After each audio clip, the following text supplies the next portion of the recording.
Magandang gabi sa inyo mga tagapakinig. Ako, ang inyong Kuya Kwen. At isa na namang kwento ang ating uungkatin ngayon. Bago ang lahat, huwag kalimutang i-like ang video at mag-subscribe na rin para sa mas marami pang kwentong katulad nito. At ngayon, ituloy na natin ang katatakutan. Kuya Kwen, ako po si Adrian. Gusto ko pong ibahagi ang isang karanasang hindi ko kailanman malilimutan. Ang pamana ng aming pamilya na naging isang sumpa. Matagal na nakatayo ang lumang bahay ng aming pamilya sa isang liblib na bayan sa Luzon. Ipinamana ito sa akin ng aking tiyuhin, isang albularyong namatay sa hindi malamang dahilan. Sa panlabas, ang bahay ay tila isang ordinaryong lumang tahanan. Malalaki ang kahoy na pinto, may balkonahing yari sa nara, at may makapal na mga kortina at tila itinakdang huwag galawin. Ngunit hindi ko alam, may madilim na sikreto pala itong itinatago. Lumipat ako roon kasama ang tatlo kong kaibigan na sina Leo, Marco at Jenny. Dahil malapit dito ang aming pinapasukan, kaya imbis na mangupahan sila, hinaya ko silang doon na lang rin manirahan.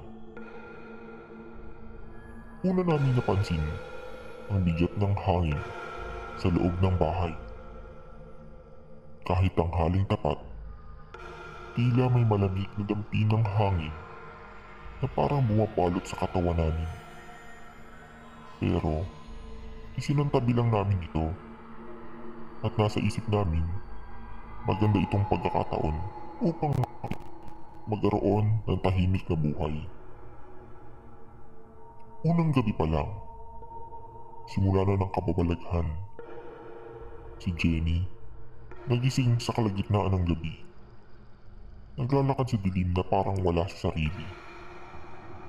Nang lapitan namin siya, nakangiti siya ng malawak at bumubulong ng salitang hindi namin maintindihan. Nang bigla siyang sumuka ng mga buhay na uod, lumabas ito mula sa kanyang bibig. Napasigaw kami at dali-daling binuhusan siya ng tubig. Bigla siyang nagkamalay, nanginginig, hindi maalala ang nangyari.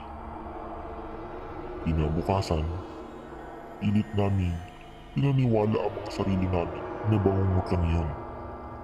Ngunit, sumunod na gabi, si Marco naman ang sinapian. Nakita namin siyang nakadikit sa kisame. Nakangiti rin ng malawak. Nakapaling ang ulo sa hindi natural na posisyon. Nakatitig ito sa amin at tila nilalang na hindi siya. Dahan-dahan siyang gumapang pababa. Ang kanyang katawan ay parang hindi sa tao. Sinisigawan namin siya, kaya imbes na sumagot, isang malalim na boses ang lumabas sa kanyang bibig. Kayo ang sumira sa aming tahanan. Kayo ang sumira sa aming piitan. Kayo ang kapalit. Halos madurog ang kaluluwa ko sa takot. Hinila namin si Marco at binasbasa ng dasal. Ngunit napakalakas ng puwersang bumabalot sa kanya. Hinimatay siya at nang magising, umiiyak siyang nagsabi na may aninong bumubulong sa kanya habang natutulog. Hindi kami nakatulog ng gabi iyon. Lumabas kami ng bahay. Ngunit kahit anong gawin namin, bumabalik kami sa parehong pintuan. Paulit-ulit. Parang isang bangungot na walang takas. At ang pinakamasahol na nangyari, hating gabi, narinig namin ang isang tunog mula sa lumang kwarto ng aking tiyuhin. Isang mabagal, malalim na paghinga.